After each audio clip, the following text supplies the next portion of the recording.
All right, Mortal Kombat 11 Aftermath. We just got done going through the whole story last night, and after a lot of talking trash about a lot of stories, I think I'm finally happy with the Mortal Kombat story for once. Yeah, this was really good. The Aftermath campaign was just like, it made up for everything MK11 did wrong. Okay, let's not say it did everything. All right. Well, yeah, I am over it. I think It was really good, though. Yeah. First of all, Okay. I just like the unlikely alliance of Fujin, Nightwolf, and Shang Tsung. Like, who would put these three together? That was very unexpected. I mean, who could have predicted that? You got Nightwolf, who's just like been missing. You got Fujin, who's been missing even longer. And then you got Shang Tsung teamed up with him. So the whole time they're together, I like the uneasy alliance of Shang Tsung because you just can't trust him, and everybody talks shit to him. Everybody hates him, good or bad. Nobody likes him. And he's just giving that fucking smirk the he entire time. It's like he does not care. He just takes it with a grin, like, all right. Yeah. Like, that's the difference between, I think, how Quan Chi and Shang Tsung manipulate people. Quan Chi will appeal to your emotions and what you want to happen. Like Sub-Zero's, ambition, the original Sub-Zero at least. Scorpion's vengeance, Shao Kahn's lust for power. Shang Tsung, he doesn't give you a reason. He's not trying to sound like he's on your team. He just pretty much puts you on a spot. He's like, no, you have to do this. You don't have a choice. Whether you like me or not, it doesn't matter. You have to do this. And if you want to do it, you're going to need my help. So that's pretty much it. He knows this. I know my worth, okay? Yeah. Yeah, and that's what I really liked about the story a lot, is they made Shang Tsung powerful and relevant a lot. They did it story-wise. Mm-hmm. They did it with the choreography and the fighting, and showed all his powers. Like he can do the portals just like Quan Chi can. He's somebody's snake, all the stuff. He's changing himself. That fire dragon. Fire, all that kind of stuff. And the way he's fighting, he's just like got his hands behind his back, dodging stuff, all that. And then on top of that, you get to play as Shang Tsung. And that's something that's been missing for so long. I wish they would just make a third DLC pack where you just play as all the villains that you didn't get to play as before. Because that's what they've been needing to do for so long. They made Shang Tsung powerful and relevant, and they did it to Shao Kahn, and Shao Kahn needed that because all you've seen him do is Mortal Kombat 9, even though he seemed threatening, he got beat up. You only saw him lose, except for the time he snapped Kung Lao's neck from behind him. So you get to play as him and beat up people. Man. And you do that with Shang Tsung too. And those were very necessary. SINDEL as well. What they did with Shao Kahn, when he's coming down from that boat, right before that, Kotal Khan's head bouncing all the way down. Yeah. Then he's coming down like, yeah. Oh, he's like, come on, give it up. He's like a rock star right there. It was like reinventing Shao Kahn almost. Yeah, you get to see him, and he's taking down like really powerful people. He's taking down Liu Kang, Kung Lao, And by making the bad guys feel threatening, for once, Mortal Kombat made me want to cheer for the good guys. It made me feel sorry for them. Because you got to do the Game of Thrones thing. You got to let some bad things happen to the good characters. You got to have that happen, because then they actually seem like the underdog. But when the good guys are beating them up the whole time, it just seems like some Saturday morning cartoon I used to watch. It's like all they do is they turn all the bad guys, they give them the Skeletor effect, which is what? Where Skeletor is the cooler looking character. He's the more interesting character. He's funny, but he never wins. He always loses, and you never see him actually do anything evil. They just talk about evil. It was nice of you to say relay, Mr. Skeletor. I am not nice. If you see them do the evil, then you're like, oh, yeah, you do need to kick this guy's ass. Then you start feeling sorry for the good guys. So then you want, like, when you see that thing with Liu Kang and Katana, like, reaching out to each other, and they just can't get to where they need to be, like, you start feeling sorry. You see Raiden and Fujin, their souls being drained from them. You start feeling sorry for them. Mm-hmm. Liu Kang, if you pick the bad ending, which is another good thing. You had two choices of endings, which Injustice 2 did. I was glad to see that was thrown in here. But when you see Shang Tsung's ending, or just Shang Tsung just draining from Fire God Liu Kang, man, you feel bad for it. So it made me, making the bad guys actually do stuff, made me want the good guys to actually win for once in a Mortal Kombat game. Yeah, I totally get that. Yeah, it's got the Game of Thrones effect instead of the He-Man Skeletor effect. Listen, I am not nice, I am not kind, and I am not wonderful. I saw some complaints. People say, oh, now the good guys are getting beat up, so now they look just as pathetic as the bad guys. I'm like, what? You can't win with some of these people. Some of these people are like they're rah like Marvel movie goers, so they only want to see good guys win. They don't care about a good bad guy, right? Because most Marvel movies don't have a good bad guy. So it works for them. They're like, huh? I don't like that. Like we had that one friend who, when they saw Liu Kang die in Dead or Alive, man, that ain't cool.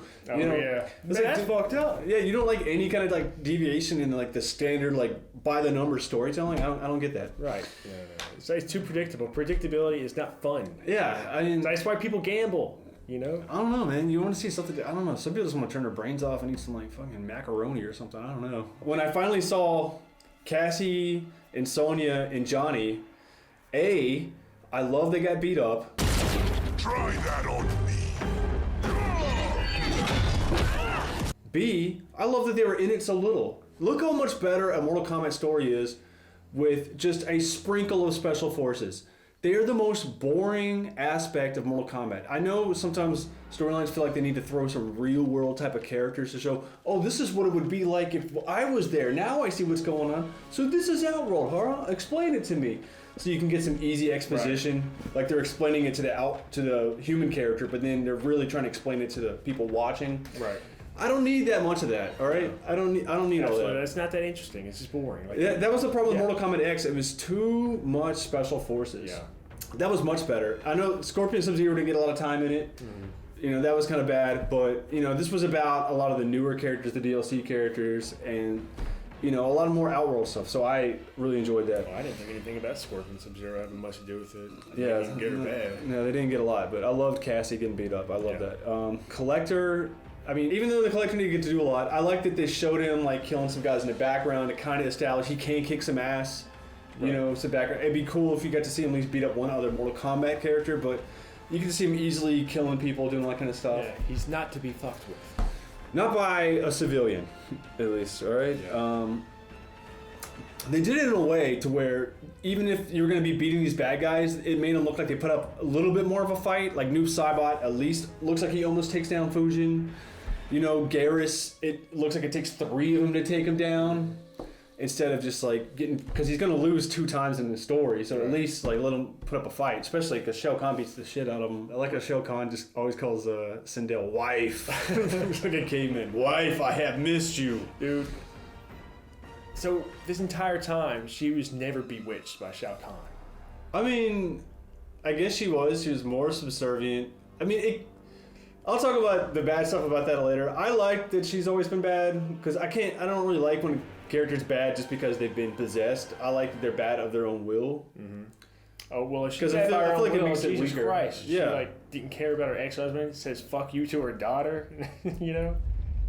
You love Shao Kahn more than your own daughter? Yeah, I know. I feel like that was a little too far. I feel like she should have had a little bit more human to her, but I'm not gonna get into it. I do like that she was bad though. I didn't mind it. I didn't mind the evil combination. Well, I don't think that's a dislike for me. Yeah. But it's interesting. I don't know what to make of it yet. And when Shao Kahn, Shang Tsung, and SINDEL are walking together, the 3 S's. If you're evil, if you have an S in your name, you're probably evil. Shinnok, all that kind of stuff. So they're walking through there, and I'm like, do they understand the new power dynamic? Because they're just like walking further, talking about, I'm gonna have this. I'm just like, okay, I don't think you understand how many souls Shang Tsung has and how he's been playing chess from way back when. Yeah. So I kind of like that Shang Tsung finally gets to show Shao Kahn who's in charge and gets revenge because cool. Shao Kahn took the souls, killed him, and put them right into SINDEL, and now he finally got revenge on the 2 of them. Yep. So I thought that was really cool that Shang Tsung, the original bad guy, kind of has taken the throne and if this is going to be the last Mortal Kombat for a long time, it's kind of cool that it kind of goes back to the beginning where Shang Tsung was the original badass and bring it back to where he's the relevant one, you know? Yeah. I love that they referenced Havoc. Yeah, that was pretty cool. The Chaos Realm. Yeah, they referenced Chaos Realm a few times, and it referenced Havoc specifically. I don't know if that'll mean that he will eventually be a DLC character. It would be cool. Yeah. But I think there is a possibility because there's 2 endings, and a lot of people say they like Liu Kang's ending better, which I think they obviously put more effort into it. I gotta be honest, I don't even remember Liu Kang's ending. We just did this last night. Yeah, I didn't remember Shang Tsung. I didn't really care that much about his ending because it's like, oh, we're gonna go back and not even let the ancient Kung Lao die and Goro win and any of that stuff. I was like, well, that's kind of one of the most interesting parts of Mortal Kombat is that he lost. So you're taking away even that, and then it's going to make Goro not even seem relevant because he never even got to dominate or any of that stuff. So I don't like that. People like that because they think, oh, we can go back in time and we can use the ancient Kung Lao as a character, and Fire God Liu Kang will be the Raiden of this game, and you know, there could be an ancient Cryomancer before Sub-Zero because he comes from a race of Cryomancers. So there could be like a Sub-Zero that's not Sub-Zero. And Katana could still be in. They live forever. Jade could be in. SINDEL could be in. Shao Kahn could be in. Shang Tsung could be in. So they're talking about all these characters who could be in the game, and then some new characters. It could be some other kind of reptile, or maybe reptiles living that long. Interesting, but at the same time, you have to get rid of so many characters. Yeah. And I think we've learned from Mortal Kombat X and other games that it's just so much better when you keep the characters we already like. Yeah, there's way too much lore. It's like, what, 2 decades worth of like lore into this. It's interesting. Yeah, it's interesting, but I mean, I don't want to play a guy that's not Sub-Zero that is Sub-Zero. Like, we've already kind of done that with Bi-Han and the brother Kuai Liang. I mean, I don't want a third, but I think people are missing the point with how much more interesting Shang Tsung's ending is, because what if Fujin and Raiden are aware, even though they're like dark, they are aware that they need to get out of this, and they do try to get. They said we had to get the Chaos Realm and Order Realm last. So Hotaru and Havoc could be major players in this one, helping out, and they form. You want to talk about an uneasy alliance? Anything with fucking Havoc. Those two combined, the Order and Chaos combined, because they need it, and this is the one time Havoc needs to be doing something to help. I mean, he has to be like following rules in order to help this, but then he might even like keep sabotaging it just because it has a little bit more chaos.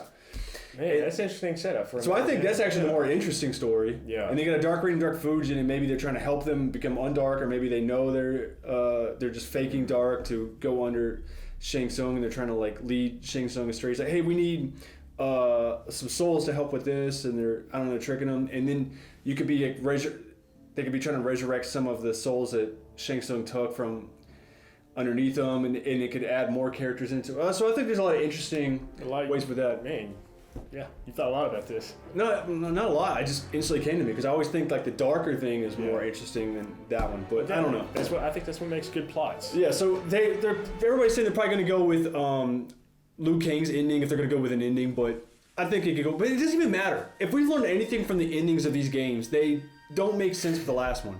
Okay, the way Armageddon ended, all right, it was like Taven and Blaze, and then when you watch it, it's Shao Kahn and Raiden, which Raiden was Dark Raiden, he was crazy, but he's not crazy right here, and Onaga had ran off with Shao Kahn, and I don't know, so that wasn't anything like it, but whatever. So then that happened, and then at the end of Mortal Kombat 9, it's supposed to be, Shinnok's big thing, but then they instantly quell that within the beginning of the game. And then at the end of Mortal Kombat X is Dark Raiden, but then Dark Raiden disappears at the beginning of it, and it's like not even a thing, You never know where the fuck they're going. So you think you know. Yeah, so don't even worry about how they ended the game, because they're not going to go that way. They're going to like, hey, we could go this way, and then not go that way at all. Yeah. So they're just like throwing it up there. Shijinko was a big thing in Deception and Onaga, and then in Armageddon it's like, whatever. So it's not a big deal. So you can look at these endings, maybe they'll go with it, but it's not going to be big. They'll throw it out there because this is all they could come up with. And by the time like 4 or 5 years comes down the line and they make the next Mortal Kombat, they could be thinking a whole different thing and a whole new game. And they might, we'll keep a little bit of that and then throw it, just so we don't act like the ending meant nothing, but they're barely going to do anything with it. Right. If history repeats itself. But besides that, I liked Fujin. I love that he finally got so much love because he has so much room to do stuff with. I mean, that's why I said they got to keep bringing back these characters, because their designs and everything is so much better. They can make every character relevant. I don't care if it's like fucking Jarek. They can make him cool. Yeah. But I don't know, but cool, but at least better. But yeah, Fujin's had so much potential for a long time. The only thing I wish is they would have more of those gods around, because it seems like the world is so small, just like those two gods. I'd like to see the other gods around. I loved the fight choreography. I thought it was really good. Yeah. I loved watching Shang Tsung's choreography and all that stuff. Yeah. All of them, Fujin. It's almost like they were listening to the review we did of Mortal Kombat 11, because I said they need to make it to where so many people are dying and it's super tragic and all that, because if they're going to rewind time anyway, why not make it as dire as possible? If you make it good, then you're rewinding time when you already have a good ending. So why would you want to rewind time? You want to rewind it from when everything fell apart, and rewinding time is the only thing you can do. Kind of like what they did in the stupid Marvel's Endgame, you know?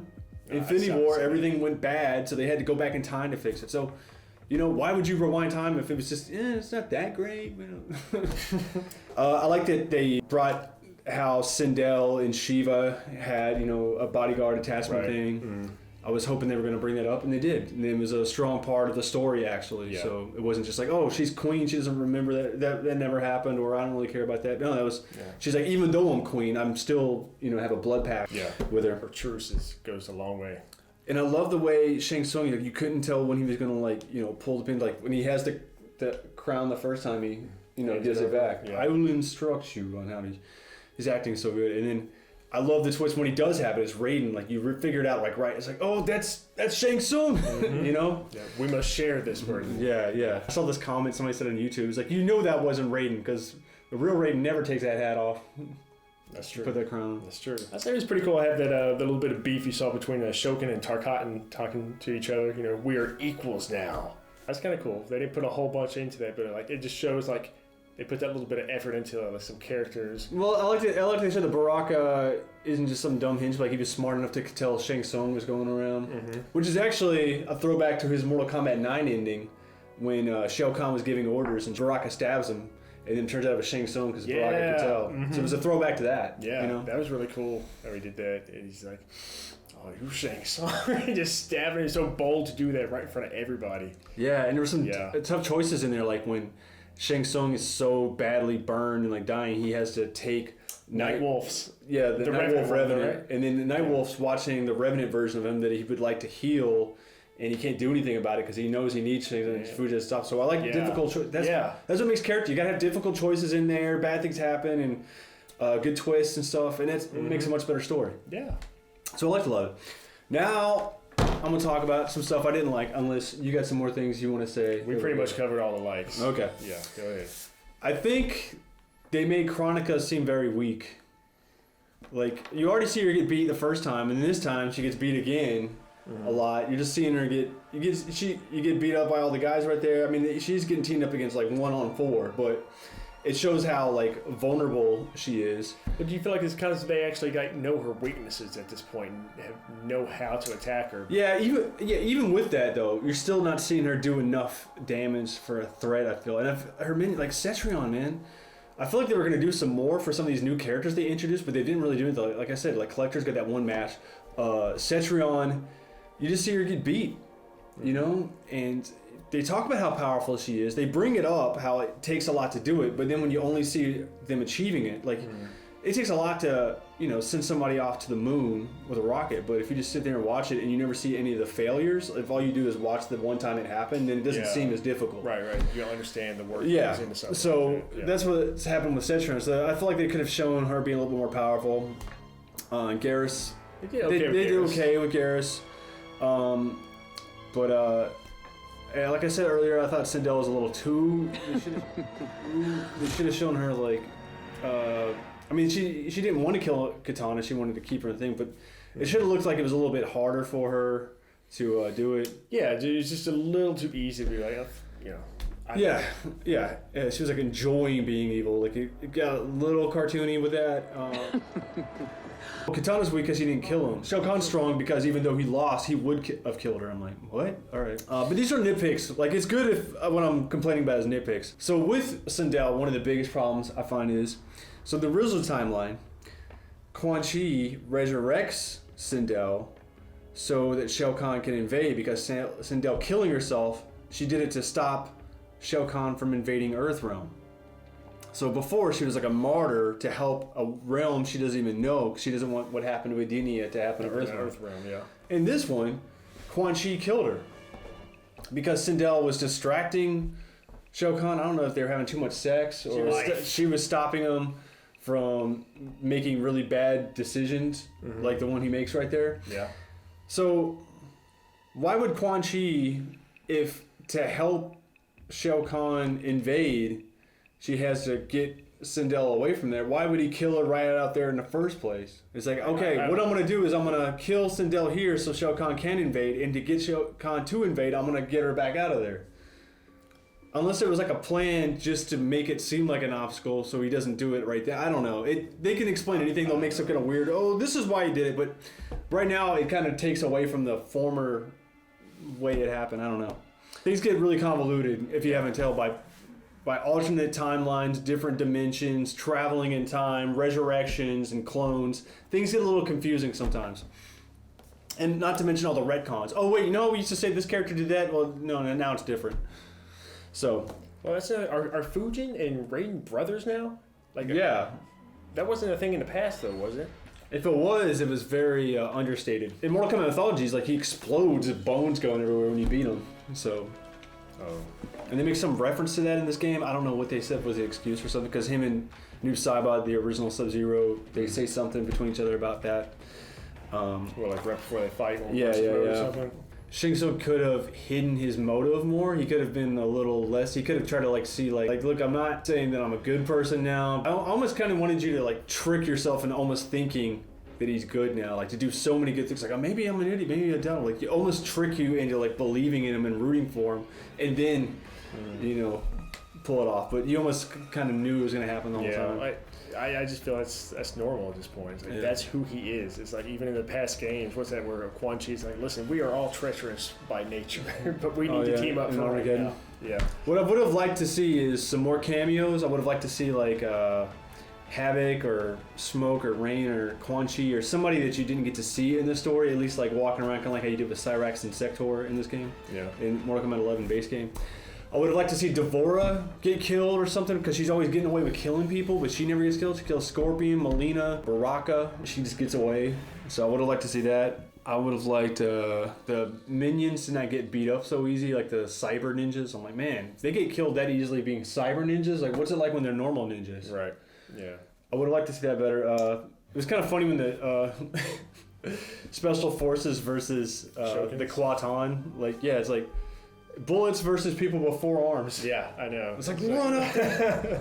They got guns. They took a lot of bullets before they fucking went down, though. Hey, they got guns. Hey, we got an extra pair of arms. You want to talk about guns? We got a lot of them.